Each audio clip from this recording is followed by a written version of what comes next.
Myth of the Ancient Maya, published in 2017, is a very important work on Maya mythology and the interpretation of various themes in Maya mythology. Osvaldo also contributed a wonderful volume on the drawings of the Cotzumalhuapa stela, Cotzumalhuapa being a site where he's worked at also for many, many years.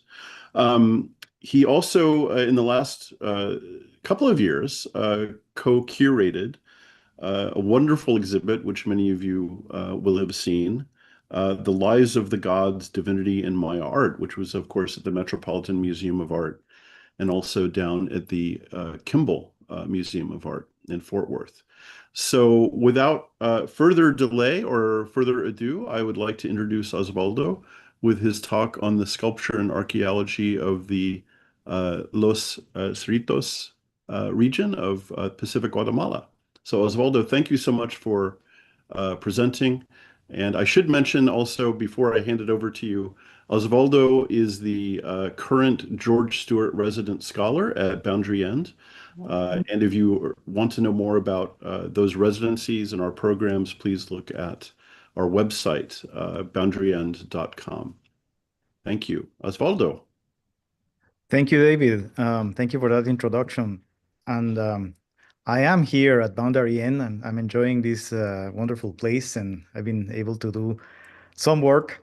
Uh, if I didn't do more, it is my fault, not Boundary Inn's. No, but it's really a great place to be. And among other things, I've been doing some work on the sculptures of Los Cerritos, a place in the Pacific coast of Guatemala. And it's great to have a chance to share that with you. So Los Cerritos, can everyone see my screen and hear me? Your screen. Oh, okay. I need to share. I need to share the screen. Okay. Can everyone see my screen now? Yes, that's visible. Perfect. So, as David mentioned, I have worked for years in the Pacific coast of Guatemala doing fieldwork, especially at Cotzumalhuapa. And I don't know if you will be able to see my cursor here. Can you? Yeah, it's visible. Yeah. So over here in the Pacific coast of Guatemala, this is a Google Earth view showing the location of the Pacific coast and the way this is not really a plain, but a stripe of land that goes gradually from the great volcanic highlands of Guatemala over here down to the Pacific Ocean. So Los Cerritos is located very close to the city of Escuintla. Probably many of you have passed through Los Cerritos or very near when traveling to the Pacific coast. And just to help you situate yourselves, this is Lake Atitlan, and this is the city of Guatemala over here. So this is another view that shows the city of Escuintla, the city of Guatemala over here. Antigua Guatemala is here, nestled between the volcanoes, and Los Cerritos is over here. This Los Cerritos is really the name of a property that is almost completely planted with sugarcane. And there's a sugar mill nearby, which is this big installation over here. And I located here two archaeological sites, Los Cerritos Sur and Los Cerritos Norte. And there are others. This whole region of Escuintla is not really well known archaeologically, but Edwin Shook many years ago located these sites and took note. And then the person who really did some important research there was Fred Beauvais, who was my professor at the University of San Carlos and a great scholar working on the Pacific coast of Guatemala. So back in the late 70s, early 80s, Fred Beauvais did some research at Los Cerritos, especially at Los Cerritos Sur, and this is one sculpture that he um, eh, published. He included this photograph in his dissertation. And I will be talking about this and other sculptures from Los Cerritos. And the reason why I find this an interesting topic is because it's not a very large collection, but it has examples of sculptures from many different time periods. So basically, by looking at the sculptures of Los Cerritos, we can go through the history of human occupation in the Pacific coast pretty much. This is the site of Los Cerritos Sur. It is a preclassic site, which the preclassic sites in this region are generally have rows of mounds arranged on long plazas, on the sides of long plazas. So this is Fred Bovet's plan, and this is a Google Earth view. Uh, as I mentioned, these sites are cultivated with sugarcane, and it's very intensive, and that leads to a lot of damage. Some of these mounds have disappeared. Some of them have been razed because of the intensive agriculture that happens. But there are good parts of the site that are still extant.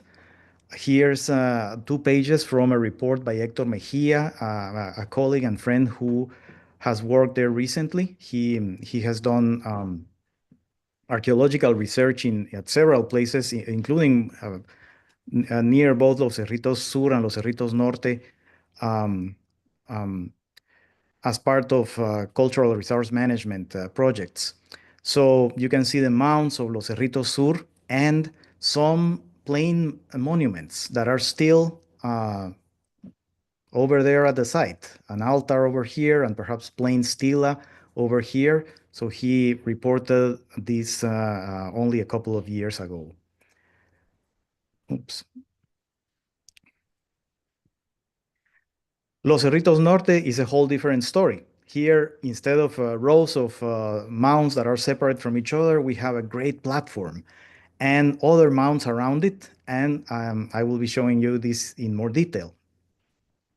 So I have a long history of engagement myself with Los Cerritos, especially Los Cerritos Norte, because when I was doing my dissertation, Fred Bovet was my advisor, and he told me, Osvaldo, go to Los Cerritos Norte and make a map. So I went and spent a couple of weeks there with my theodolite and produced a map. So this is the map that I made. And Los Cerritos, I found it to be a fascinating place. It's a very well built site. You can see how uh, it's very straight, very well planned. And one thing that I noticed, and I will be showing you, is that there are a lot of architectural features that are still visible. So these rows, these black rows that you see over here, are stairways that are visible there. There are stone stairways at several places at the site, and a lot of remains that are still there. And I went there a couple of years ago. This map was made in '95, as it says. So that's an old map now. But I went there with Hector only a couple of years ago, and a lot of it was still there, except for Mount 2, which actually was demolished very soon after I made the map. So Los Cerritos Norte has what we call an acropolis. A tall platform with several mounds on it. There's a lower platform over here. There's a ball court. This would be the main plaza, and I call this a causeway with a question mark because it's not really very long, but it looks like a causeway. It's between the Acropolis and a row of mounds over here.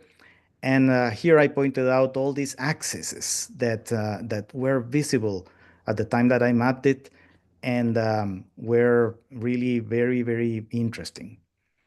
So this is a view of the causeway in 1994. That's the ball court, and you can see here some of the stone features that I'm telling you about. All these stone remains of walls and stairs that were visible right there in the surface. This would be the Acropolis. We're here in the lower platform, and this would be the high part of the Acropolis, which rises 10 meters above the plaza, above the level of the plaza. The whole area is about 2 hectares, but there are settlements that are much more extensive because Hector Mejia conducted excavations like a couple of 100 meters south of the Acropolis and found very substantial remains over there. These are the stairways. These are the stone stairways made of cobblestones that are visible right there in the surface. And it would be really worth preserving this site. Unfortunately, both Los Cerritos Sur and Los Cerritos Norte have no protection. They're subject to, the intensive agriculture that goes on, and I hope they will be preserved in the future. That's the destruction of Mount 2 in the northernmost mount that I mapped, and only the same year when I came back, and they were putting these pipes, and so they simply demolished the entire mound, and that's the kind of thing that happens. When we were mapping there, we found a sculpture lying right there on the surface of at the top of the Acropolis, and it was a very simple sculpture. You can see it's a human figure with the hands like placed over the loincloth. This would be the loincloth, and it has no legs. It was just a stump here that probably was inserted on the ground or on some building, and it's missing the upper part with the head, obviously. So this is another thing that happens, and this happens all over the Pacific coast. People find sculptures because they are just out there, buried just under very few centimeters of soil. And what they normally do is, well, sometimes they take them home, because no one is watching. But sometimes they take them to the nearest, to the headquarters of the finca, where they are very often they are found by workmen doing agricultural work. And so what happens is there are these collections of sculptures that have accumulated over decades at the main houses of fincas. And it's interesting because you go a couple of years later to the same place, and there are new sculptures.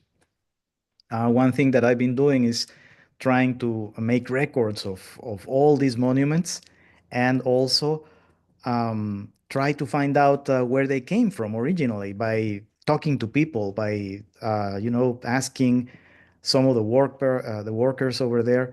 And sometimes I've been lucky to find information, but not really at Los Cerritos. At Los Cerritos, there's this collection of sculptures in the main house. And these are photographs from the 1960s. Some of them were taken by Guillermo Mata Amado, another very important contributor to the archaeology of southern Guatemala. And you can see the potbelly sculpture over here, which is one of the sculptures I will be talking to you about. And this, for those of you who are old enough, this is a contact sheet, right? This is a contact sheet that you did from negatives, from film negatives in the past, and now it's something that not many people know about. But this is the upper part of a stela that I will be showing you, and this is the lower part that was reported by Lee Parsons back in the 1960s. They were apparently found separate, and not really at the Acropolis. We would think that the stela would come from the Acropolis of Los Cerritos, and perhaps that was its origin. But when they found it in the 1960s, it was at a place that was very far from there. And there may be other archaeological sites. But in general, we tend to think that the preclassic sculptures are from Los Cerritos Sur, while the classic sculptures are from Los Cerritos Norte. So let's take a look at the sculptures. And as I say, these cover a long time, and I will be showing you chronologically the sculptures that we have, beginning in the Middle Preclassic. So maybe, who knows, 600 BC, 400 BC. Fred Beauvais reported this sculpture. This again is a page from his dissertation. It's a man sitting in a niche,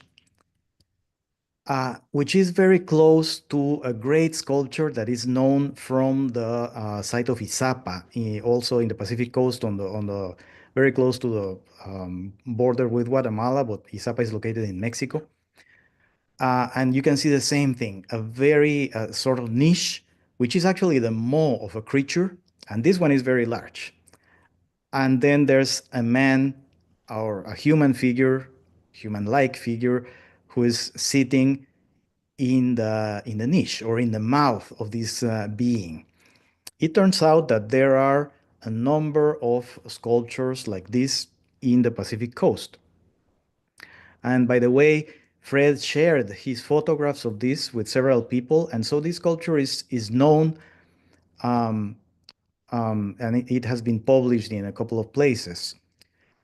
So these are other examples, one from Tacalica Baj, and then this one that Hector Mejia found a couple of, he reported it a couple of years ago, only like 4 or 5 years ago, at a place called San Julian. And I cannot resist but show you the 3D model that I made. I hope you can see it. Can you? Can you see the sculpture turning around? So I was able to do this 3D model thanks to Hector, who took me to the place. It's beautiful. It's beautiful because even though the character is very badly eroded, look at these little jaguars that are on the sides uh, of the niche or mouth, um, looking at the man. And there are little jaguars on the other side as well. And here's the maw. The maw that's kind of engulfing this character, and that's what they are like. But it's a whole group of sculptures.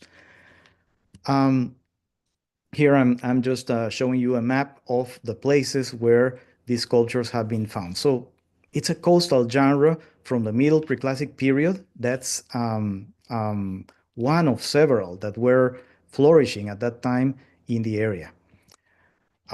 So what we did, and the reason why I'm also working on the sculptures of Los Cerritos right now, is in 2023 we visited the finca. We were able to gain access to Los Cerritos, and with my colleagues Victor Mendoza, who is here in the picture, and Javier Estrada, we went to take new photographs of the sculptures using a flash.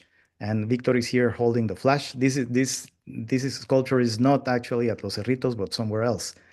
But I'm just showing you the portable flash that we're using to take new pictures of the sculptures.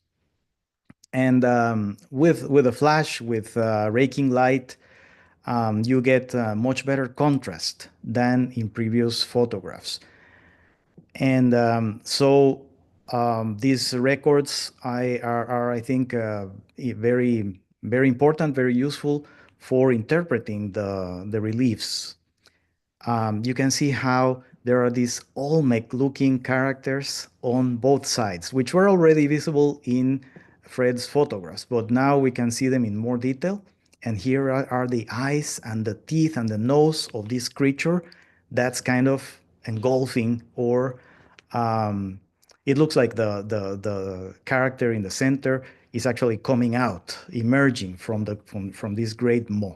And by the way, this is very close to the sculpture at Izapa because it has these sort of feathers above the eyes, and that also is present in the monument from Izapa that I showed you. Olmec-looking profiles, which are not necessarily we all the dating of these cultures is pure guess because we don't really have information. But I would think that sometimes people have called this late Olmec or using terms like that. I believe Parsons, probably Lee Parsons, um, put these kind of cultures in a late Olmec sculptural group. There are Olmec sculptures in the Pacific coast, and this is another relief from another site that is not very far from Los Cerritos that I just take the opportunity to show it to you. This was also found thanks to the work of Hector Mejia recently, and definitely an Olmec relief from Escuintla. So it is not strange to find these kinds of Olmec motifs in sculptures in the area. This is the back of the niche sculpture from Los Cerritos, with these sort of tacitas or cupulate depressions that they are sometimes called, but these are very deep. It has a lot and they're very deep. This is very common in sculptures in the Olmec heartland in the Gulf Coast. Some of the colossal heads have these kind of cupulate depressions all over. And this one also has them, but very deep ones in this case. So that's our first sculpture from the Middle Preclassic. Now I want to show you what I would call a sin cabezas sculpture. And this is kind of fragmentary, but you can see how it's a fat character sitting. These are the legs. These are the legs, and here's an arm. And he's sitting, holding his belly. The head is missing again, and there's a base. So this is the reason why I'm calling this a sin cabezas sculpture, because it's very close to sculptures from the site of Sin Cabezas, and that site is located in western Escuintla, and the name comes from the sculptures that lack a head, and that's just a peculiarity that, of course, it was intentionally broken at some point, but they're all sitting on vertical bases, and that's what they have in common with the one at Los Cerritos. Again, there's a whole genre of these sculptures. These are other examples, this one from Reynosa and this one from another place called Casablanca, all in the Pacific coast. So another very early genre of sculptures that developed in the area. And this one has a more restricted distribution. So here I'm showing you the map. Again, dating this would be very difficult with any precision, but we suspect that they are Middle Preclassic, perhaps in the later part of the Middle Preclassic. Let's go ahead and go into the Late Preclassic. And what we have at Los Cerritos is a potbelly sculpture, well, the kind of sculpture that we call barrigón, a fat guy. The one at Los Cerritos is very small, and this is the one that Fred Beauvais, this is one of a pair that Fred Beauvais reported at the site. But now you can see how it's buried. So the lower part is buried. We cannot really see it. There's a gardener over there at Los Cerritos who does a very good job of keeping the plants very nice, but sometimes they obscure the plants, they obscure the sculptures. Really, that's not really his priority. Barrigones are, of course, very well known from the Pacific coast, and this is one of the famous ones, the very large ones from the site of Monte Alto, near La Democracia in Escuintla. Some of you may have visited the museum that's at that town, and the sculptures from the nearby site have been moved to the town plaza. A very enigmatic kind of sculpture, very hard to understand, very hard to interpret, but fascinating and beautiful. And at La Democracia, for some reason, Now there's the sculpture that Fred Beauvais photographed at Los Cerritos back in the 1970s. It's right there in the front of the museum. So that also happens with these sculptures. They move around a lot. So both in ancient times and in modern times, people just take them and put them in their garden or put them in front of a building in a public place, and they reuse them. And so fortunately, this one is now at the museum in La Democracia. It only has the head of a potbelly, which characteristically has they have these the eyes closed and these very heavy eyelids. So that's the same kind of thing that we see in the sculpture, the small one that remains at Los Cerritos. And I don't have a map showing the distribution of barrigones, but they are very widespread in Escuintla. There are many sites in addition to Monte Alto where there are barrigones. At Caminal Juyu, there's a very important collection as well, and Tacalicabaj. And they are also present all the way down to El Salvador. We're jumping in time very quickly. So, but to put all of this in context, during the Middle Preclassic, the time of the Sin Cabeza sculptures and the niche sculptures, that was a time when there was a demographic explosion in the Pacific coast. So lots of sites started sprouting out, and there was a lot of growth going on that reached the zenith during the late preclassic, so the time of the barrigones. This was also the time when we get stela with inscriptions and initial series dates at places in the Pacific coast. And by this time, we had cities. We had enormous cities such as Tacalicabaj, such as Izapa, flourishing on the Pacific coast. This is just in a nutshell, but we're moving now to the early classic. And one important thing that happened during the early classic is that we have a very strong impact from Teotihuacan in the Pacific coast, especially in Escuintla, especially in the coastal plain of Escuintla. Some of you may know all of these clay incensarios, censers that are very elaborate and very beautiful with all sorts of ornaments in the Teotihuacan style, and also a lot of vessels in the Teotihuacan style that appear at this time in Escuintla. However, the large majority are unprovenanced. We don't really have contextual information for them. And so it's also hard to interpret. We are actually conducting field research in the last few years to try to contextualize some of the Teotihuacan presence elsewhere in the Pacific coast. But here at Los Cerritos, the last time that we went, when we went with Victor and Javier in 2023, to my surprise, there was this. There was a rattlesnake rattle right there among the sculptures in the finca.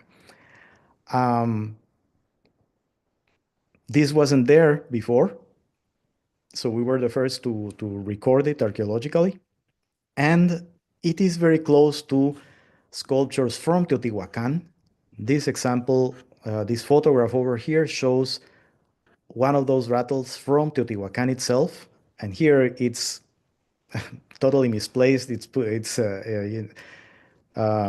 pieced together with a serpent head, but that's not how it works. I'll show you how it works. This other example in the drawing is a sculpture from Caminal Juyu.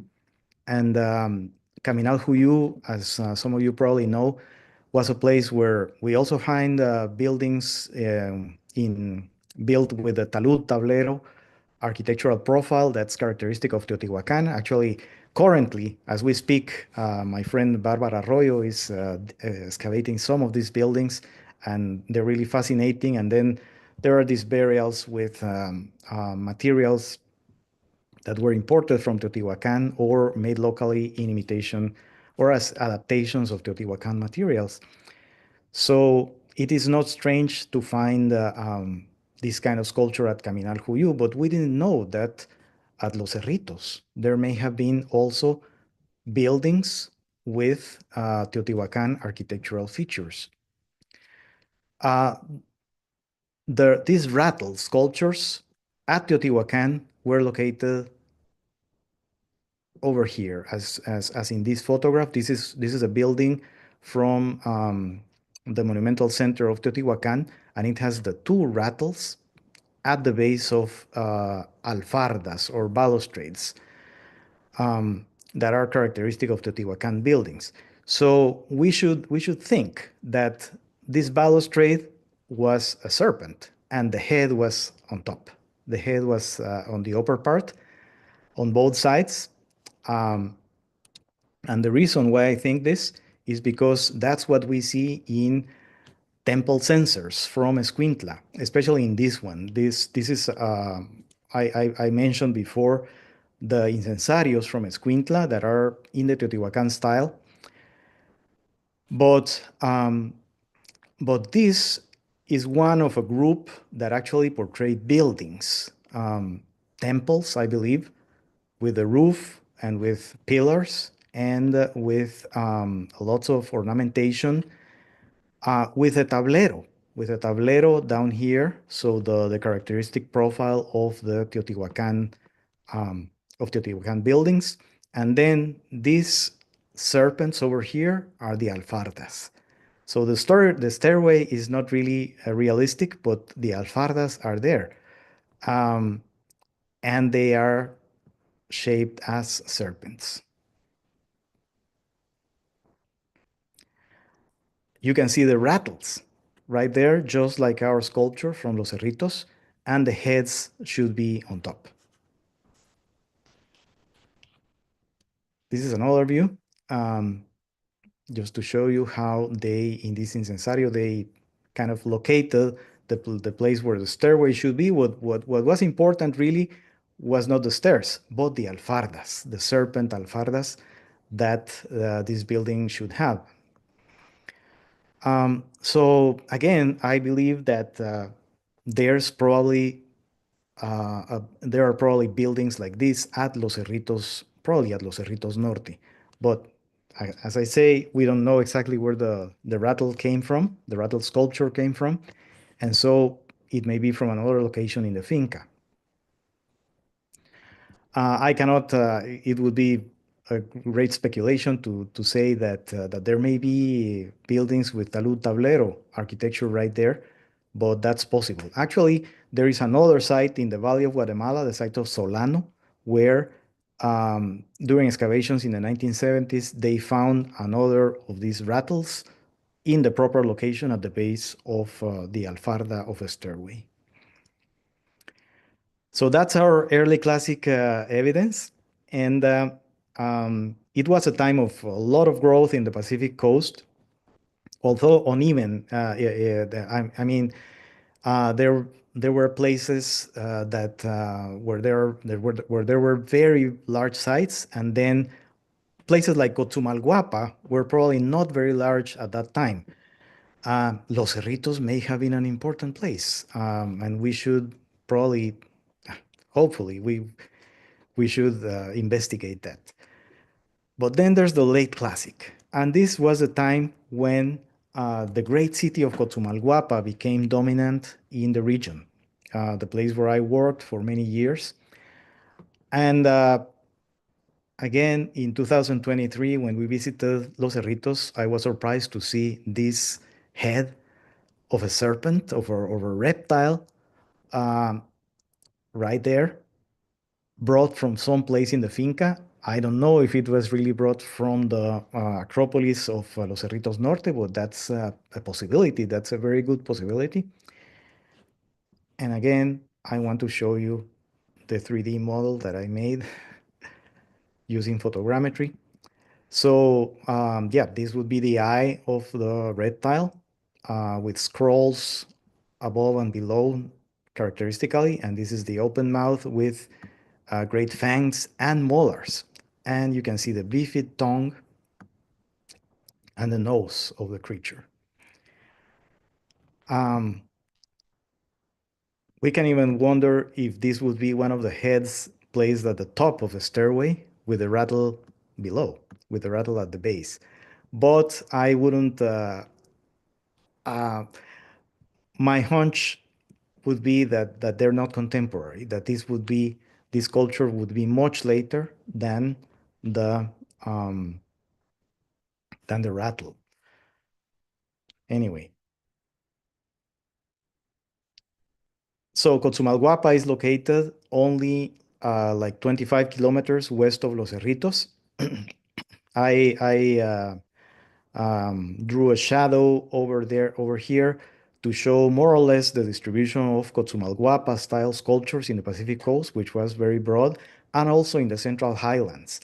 But I should probably extend this all the way to the Motagua River Valley and into eastern Guatemala because there are sculptures that are related also in those areas. Certainly, the Antigua Guatemala Valley and Chimaltenango were regions where Cotzumalhuapa style was present, and Los Cerritos is one of the major places where we have sculptures in the Cotzumalhuapa style. That serpent head is one of them, and the others are stela. Oh, here's one from Cotzumalhuapa itself, a sculpture from El Baúl that's very close to the serpent head that I just showed you, or reptile head, I should say. And here's one of the famous stela from Bilbao showing a character emerging from the maw of a reptile that's very close also to the um, reptiles portrayed in these sculptures.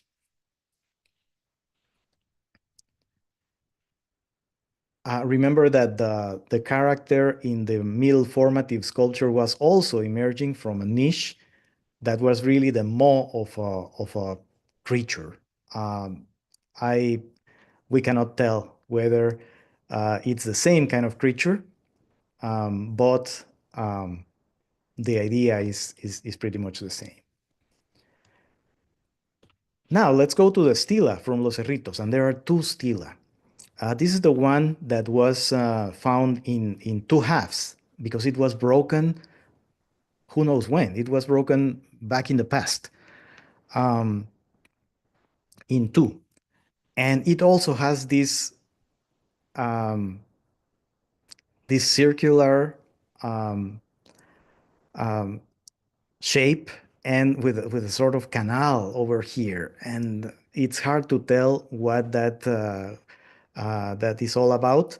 But again, these sculptures were used and reused and recarved, sometimes discarded, sometimes defaced in many ways. This is a photograph by Fred Beauvais, and it's an excellent photograph because it was made with sunlight, which is often the very best kind of light that you can use. But still, we made flash photographs that I will show you. And this is the other stela. And this one, I mean, if you stand in front of it, basically you see nothing except for the profile of a face that's kind of more or less visible. But other than that, you can see that there's carving, but it's hard to make it out because it's very, it's not deep. It was basically pretty much incised on the surface of the stone. So that's where new photographs are really useful. And these are some of the flash photographs that we took at that time in 2023. Unfortunately, again, our gardener buried the feet of the characters, but it's fine. We have the older photographs where we can know what's down there. And the new photographs really helped me a lot to understand, especially the upper part of the sculpture, because there are these avians who are above the heads of the two characters. And this is very characteristic of Cotzumalhuapa style sculpture. We have characters who are standing in front of each other, who are interacting with each other. That's very common at Cotzumalhuapa. They have their hands extended and they are holding a circular sign over here, which is one of the signs from the Cotzumalhuapa writing system. And you can see also these rings, which are numerals. So we have a short inscription right there in the center between the two characters, but they are also handling it. And that's also something that's very usual in Cotzumalhuapa. They handle the glyphs. The glyphs become part of elaborate scenes in ways that are very creative. So based on the new photographs and the old photographs, I'm working on a drawing. This is still not truly finished, but you can see some of the details. The character standing on the right, to the right of the observer, is skeletal. It's totally skeletal. It has a skeletal head, and these striped legs really correspond to bones. That's the way they depicted bones. So for comparison, here are, well, here's our stela, but here are other skeletal characters in Cotzumalhuapa sculpture. The great rock carving known as Monument 4 from El Baúl has a very similar character with a skeletal face and skeletal body, performing sacrifice, holding a heart, holding a bleeding heart on the right hand and a knife, surely, with the left hand. And then there are all these other characters who are thrown below with the chest open and bleeding. So yeah, death gods are very, very important in Cotzumalhuapa sculptures. Here's another one who is holding a shield and a sort of weapon, so standing as a warrior. So our character in the Los Cerritos stela is similar, except we can't really tell if that's a human being who's dressed as a skeletal deity or whether that is the death god. The other characters looks human, and they're interacting. There are also these birds. Now I can recognize this as a vulture, this one over here, and this one very likely, I believe, as a butterfly. You can see how it has antenna. It has antenna, which is very curious. And I won't go into a lot of detail here, but there are other depictions that really, I think, allow us to recognize it as a butterfly. Someone many years ago suggested that this circular groove on the sculpture was made in colonial times when they may have used the sculpture as for a sugar mill, for a trapiche. But frankly, I don't know. I have seen pictures of trapiches, and I haven't really seen something like this. But it is possible that it was made even in colonial times. And who knows when they decided to split it in half, but they did. So that's the first stela. And then we have the other stela, which really was very difficult to make out without the benefit of flash photography. And here are the results. I work with several versions that are illuminated from various angles to be able to try to do my best in figuring out the representations. But definitely there are details that we cannot really make out. We can just make educated guesses, but there's a lot more that can be seen now. So here's the drawing, and it seems that there's a character who's sitting.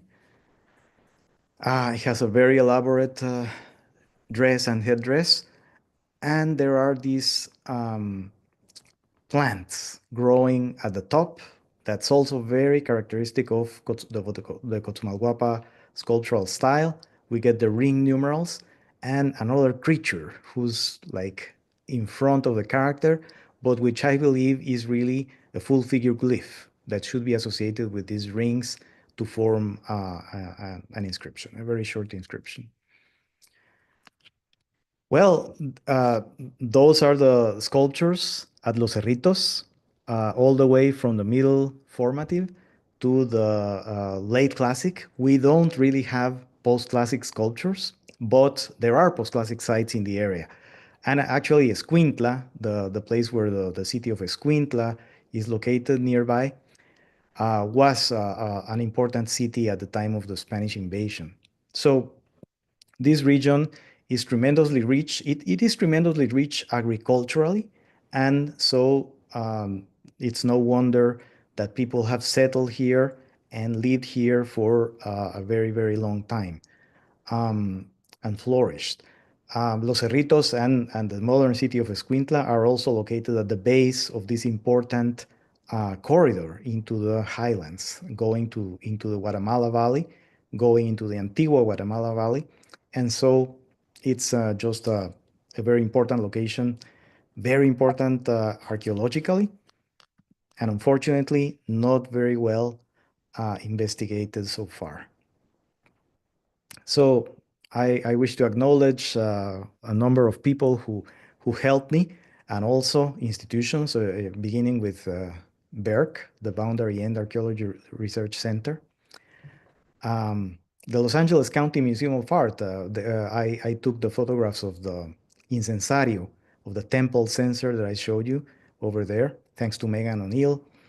Thanks to Finca Los Cerritos that allowed me to do the new photographs, and Francisco Gutierrez, Javier Estrada, and Victor Mendoza, my colleagues, and Hector Mejia, who has collaborated so much with me, and especially Fred Beauvais, who first brought me to Los Cerritos and to many other places in the Pacific coast. So here, obviously, we were doing something very interesting with Fred in this photograph, but I can't remember what it was.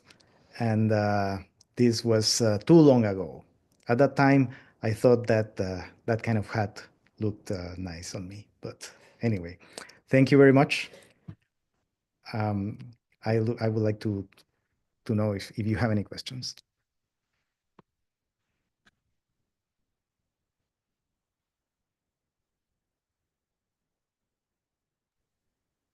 Thank you, Osvaldo. That was great.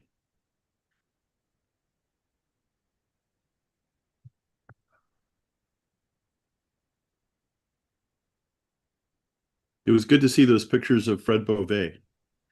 Yeah. He was a great guy. Oh, yeah. And he did spend years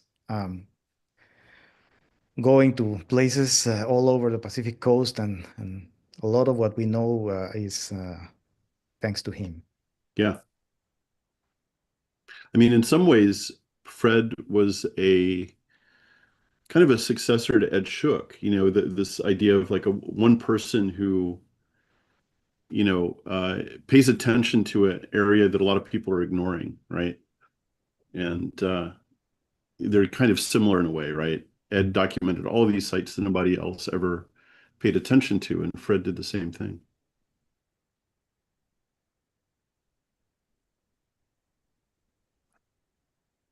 Yeah, Ed Shook, definitely. He was he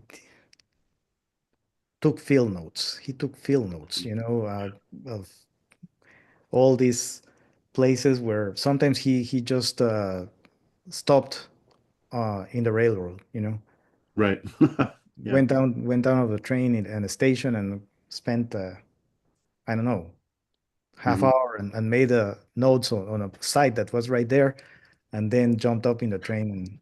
And I believe, I think I have seen some records by him that look like that's what he did. Yeah, that's probably true. Yeah. But in other places, he did more systematic research and really reconnaissance Mhm. of stripes of land in the Pacific coast. And then there are other stripes that no one has really visited systematically. Mhm. It's extraordinary. Yeah. So can we just chime in and ask questions, Nelda, or Yeah. yeah? Thanks, So Charlie. Osvaldo, no, that was very interesting. I guess I wanted to get your thoughts on, are these all different cultures then that, or is it one culture that is evolving over time? I mean, from the sculptures, it looks like some of the themes were similar, but obviously the quality of the sculpture is very different between what you show from the late classic and from the very early stuff. So wanted to get your thoughts around all of that. Yeah, so yeah, that's an important question. And the Pacific coast is a corridor. It's a corridor where, for trade, there were people coming and going all the time, I believe. And they were going down to Central America, into the Guatemalan highlands. And so it's very complex in terms of languages and ethnicity. There's a very complex situation. And also, there are times when there are apparent breaks, especially in the post-classic. So in the post-classic, um, apparently there was a lot of depopulation in the early post-classic, followed by the uh, late post-classic communities that were probably really formed by recent migrants, which spoke Nahuatl, or I'd rather say Nahuatl, a variant of the Nahuatl language, or more properly, a different language from the same family as Nahuatl. Um, so that's the population that dominated in Escuintla. They're sometimes called the Pipil, but apparently there were other um, Nahua speakers in addition to the Pipil in the Pacific coast. But we cannot really tell exactly when they arrived uh, in the region and whether there were other speakers of Nahua languages even before the Pipil came. We don't know. And we don't really know what languages were spoken earlier in the classic period, and in the pre-classic period, much less. I am very skeptic of ideas by some linguists that think that there were Mihesokian speakers all over the Pacific coast in the pre-classic and perhaps even in the classic Mhm. period. And the evidence is just not there, right? We just don't know. And even if we take the idea that there were people who spoke languages of the Mihesokian linguistic family, we should keep in mind that that was a linguistic family. And so there were probably many communities, many different communities who spoke Maya languages and perhaps languages of the Mihesokian family and of the Nahua family. And they were all over the place in the Pacific coast. Um, so a very complex picture. That's the way I would see it. And now, whether there was continuity at Los Cerritos, I believe there was some continuity. So very often you see, a pre-classic site like Los Cerritos Sur, and then a classic site that's just very close. It's like the successor, right? Mhm. Sometimes pre-classic sites are continue occupied into the classic period as well. So at Los Cerritos, we know that Los Cerritos Norte is classic from the materials that Héctor Mejía and I also did. I didn't mention this, but I did one excavation at Los Cerritos, and also what I found at Los Cerritos Norte. What I found was early and late classic materials. So yeah, we just need to do more research in the whole area to be able to address those questions. Thank you so much, Oswaldo. I wanted to know if I could, if you mind if I shared a few excellent questions that have come in from the YouTube chat as well for you. If you don't mind, I'll read those. Stephanie Lozano has posted a question or a couple of really good questions about the ball game. Is there any evidence that Stela 1 is a reference to the ball game? Could the two individuals be dressed as ball players? And could the circular carving in the center reference a ball? Thank you, Stephanie. The Cotzumalhuapa sculptures have traditionally been interpreted as very much focused on the ball game. That was the idea of Lee Parsons and perhaps a few other people decades ago. I think that's a very narrow way of seeing the Cotzumalhuapa sculptures. There's a lot of different subjects that are portrayed there, not just the ball game. And so really in this stela, I do not see any evidence of that it has anything to do with the ball game. The circle at the center, the circular element at the center is a glyph. Is a glyph, and so it's part of an inscription that's partly broken by the groove that by the circular groove. But yeah, I don't think it's a ball. And the character, one thing that the human character on the stela has is a very large knee. And that's something that appears in the Bilbao stela. There are these characters who are indeed ball players, I think, and have this very large knee that apparently they fell. They fell on their knee and they hurt their knee. They portray that. Cotzumalhuapa's culture is very realistic, very straightforward. And so this character may have been a ball player, but in this stela, he's not playing ball. I think I'm pretty sure that it's really unrelated to the ball game. Osvaldo, I have a quick follow-up on that. Just are there other Cotzumalhuapa sculptures that show people holding hieroglyphs or day signs like that? Wow. I will need to check. We know that from classic Maya art, of course, but Yeah. great if they do that with Cotzumalhuapa as well. I would need to check. It's not too frequent. One other question in from the chat from Rebecca Gonzalez, the measurements, could you provide the measurements for the late classic stela? I can. If you just allow me, I have that information.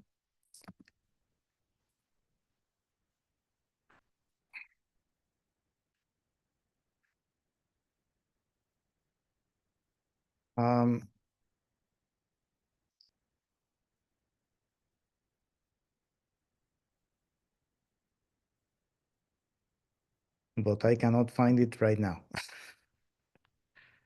as usual. I can send the information to Rebecca, but they're large. They're large. So the Stela one, I think is what? Like a meter, almost 2 meters tall. And then Stela 2 is shorter. It may be like 1 meter 50 or 60, something like that.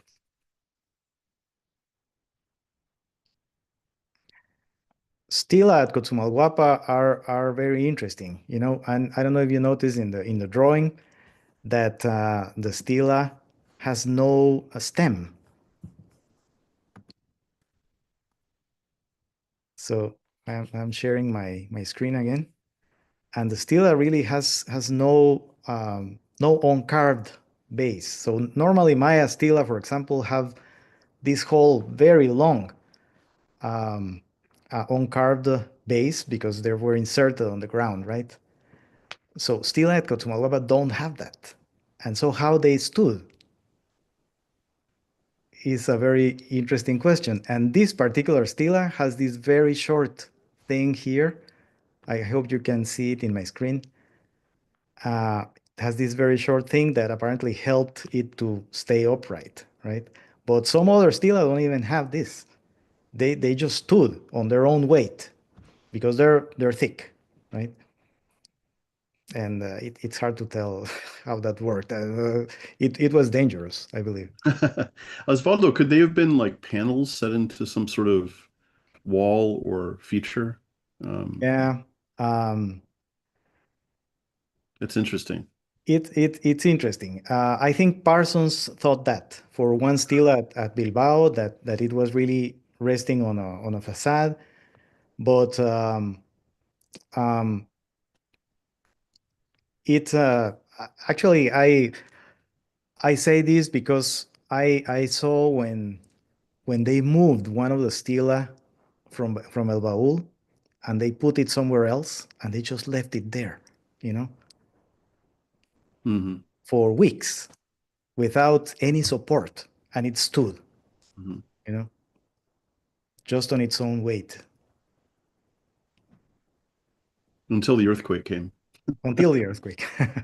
Then they had to put it back, or hopefully no one was in front.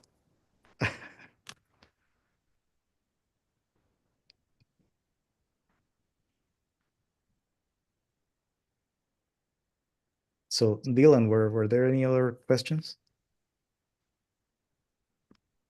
I think I saw Carlos Flores' hand,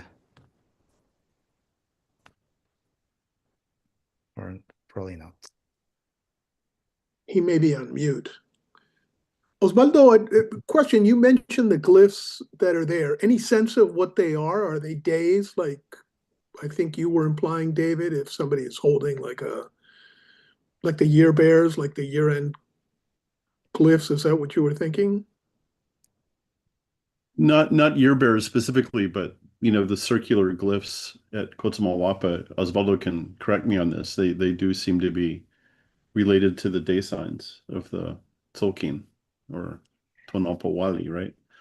Yeah, so the signs are very likely related to day signs. Some of them can be recognized with days in the Mesoamerican calendar. So we have like deer, rabbit, and this one is probably a skull, so probably death, the day death. So combined with numerals, they may form dates, or they may form perhaps calendrical names. But the problem is that there are also many other signs at Cotzumalhuapa that do not really correspond to the days that we know in the Mesoamerican calendar. And in the inventory that I have is bigger than 20 in any case. Hmm. So there are probably other signs that are not necessarily day names, or they may be some that are variants of the day names that we know. And yeah, it's we don't really know very much about how it works. There's no year sign. There's no year sign, so we cannot really recognize the year bearers, right?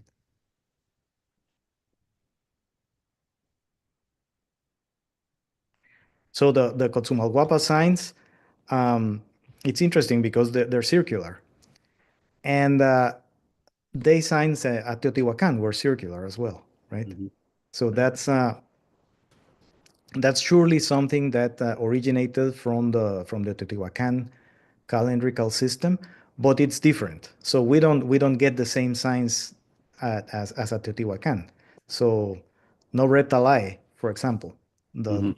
the most frequent sign at Teotihuacan and in Teotihuacan writing is just not there in Cotzumalhuapa writing. So they took from the Teotihuacan system but created their own.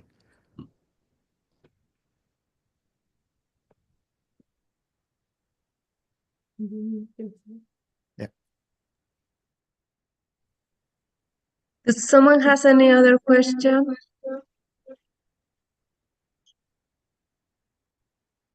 Everything is okay. We don't have more questions on Zoom. Okay, thank you. Fue una charla increíble. Yeah, I'm agree. This was a wonderful talk. So Yeah, thank you, Osvaldo. yes, Boundary and Archaeology Research Center, thank you everyone. We hope you learn and enjoy as much as we did. Like our social media, follow us, and we hope to see you in the next virtual lecture on the Ancient Americas. And thank you, Osvaldo. Thank you really for being here and give us this incredible talk.